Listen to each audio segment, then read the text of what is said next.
Ed Mintz has passed away, my friends. Ed Mintz. Who was Ed Mintz? He created the Cinemascore.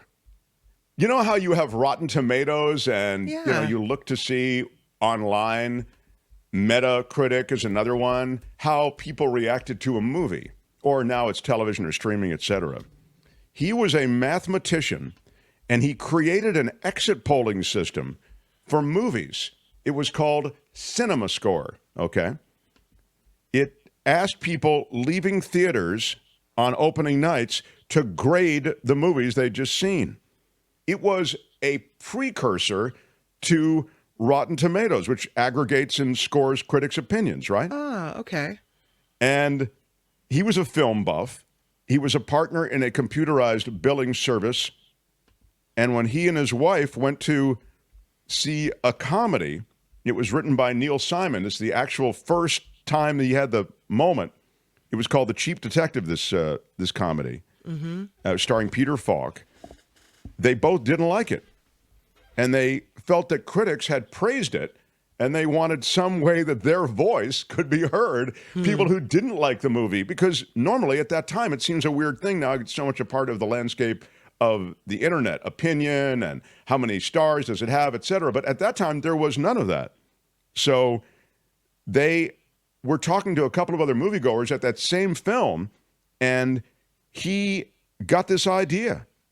And a year later, he came up with this idea to create, essentially, Cinemascore.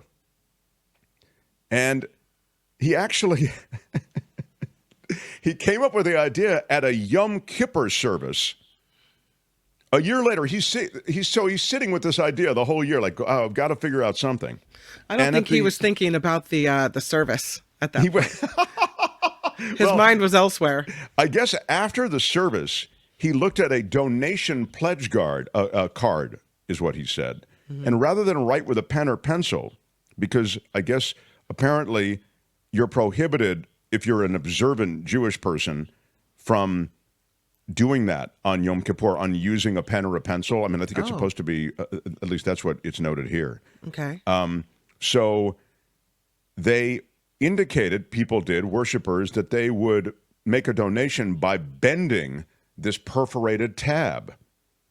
And he said, I almost jumped out of my chair. I thought, simple. How simple? He quickly came up with the Cinemascore ballot card, which he tested by sending employees of his business to a few theaters. When the testing phase ended, polling began. This is all the way back in 1979. There it is. Thank you for hustling that, Tony. The card and the polling process have changed little since these first days, and they created a crowdsourcing alternative to critics' opinions.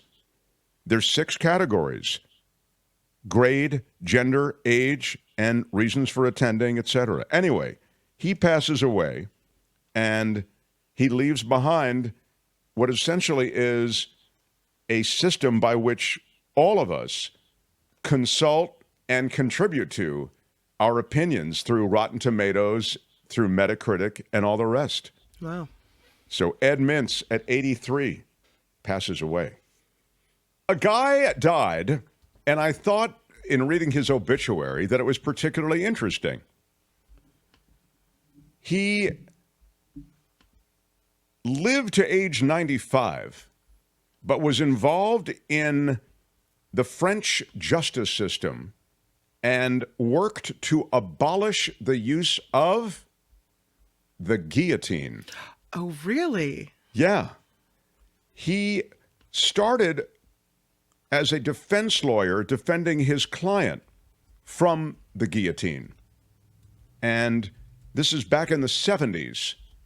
His client had been convicted, and he was trying to figure out the clothes that he should wear for the guillotine. He said it's kind of crazy to even think about this because they cut the collar off of your neck so that that blade can go through. I mean, it's really, when you think about it, it's medieval. They were doing it, though. Barbaric. Yeah, until this guy, I mean, you can argue the whole process of killing somebody is its own barbarism, but certainly this is definitely. But when you think of it, old world. It seems like, ancient times. It doesn't seem like 95 years ago. When did they stop using the guillotine? Yeah, so France still had it going, right? And in the 70s, and this guy, Robert Badinter, maybe that's the way he says it, or I'll just say it the American way that we would say it would be Badinter, Robert Badinter. He was representing as a lawyer these various people who were accused of pretty awful things. And finally, he was successful. And it's interesting because he really was brought up in a household, there he is, that worshipped France and everything French and the French justice system. It says, Badinter had been brought up by his Jewish father to love France and its justice system. His father had fled to France from revolutionary Russia, arriving in 1919 with little more than his book-learned French, a fondness for La Marseillaise, and a conviction that France was the finest country in the world. That's why they went there. And for a time, for him, it was. Soon he had a wife, enough money to buy his family a new apartment, and his father had adored France with an intensity that no Frenchman could match, giving his sons French names, making them read 19th century novelists, they say, like Victor Hugo. But when Frenchmen started making these terrible anti-Semitic speeches, his father, whose conviction about France was unshakable, was still in defense of France. Even when his sons found graffiti, "Death to the Jews," scrawled on the walls, he had reassured them that this was a wonderful country, France, and you have nothing to worry about. Then, of course, life turned dark, and they would arrest his father in 1943, and he was sent to an extermination camp. So there was every reason in the world for this guy, his son, Robert, who you see there, to not like France. But actually, he hated the people who were the Nazis. He hated the Vichy government. But he stepped up, and in a key case, he put the guillotine on trial, in effect, in defending the execution of a client, essentially defending the client from that execution. He had redoubled his effort to get rid of the death penalty. And in 1977, he took this case in which a man had killed a young boy. And it looked like it was the man who was on trial, but Badinter or Batinet, he put the death penalty itself on trial. And the jury in the dock, they call it that, right? That's the legal thing. I'm reading from this piece. Sure. He said this: you can sentence my client to death, but if you did, you should know that his death is on your hands. You are alone, he said, and there will not be any presidential pardon. And he won not only the vote to get rid of the guillotine, but they got rid of the death penalty completely in France as a result of his impassioned arguments and speech.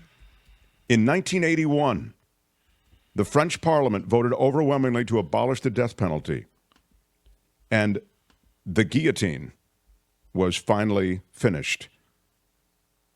And it's funny, when the vote was over, they say he walked over to Victor Hugo's seat in the Senate, placed his hand on the commemorative plaque, and thought, "It is done." And he walked out into another Parisian morning. What a guy. How must that have felt? Wow.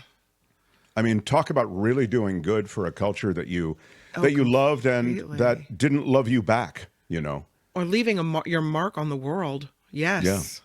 Yeah. Extraordinary. So anyway, that is a passing that I thought was just a curious one, and I read it with interest and thought I'd share a little bit of it with you. So, The Mark Thompson Show. hi, it's Mark, and I thought that was great. Hit the notification bell. You'll know whenever there's a new video being dropped, and please subscribe to our channel to help us save the universe.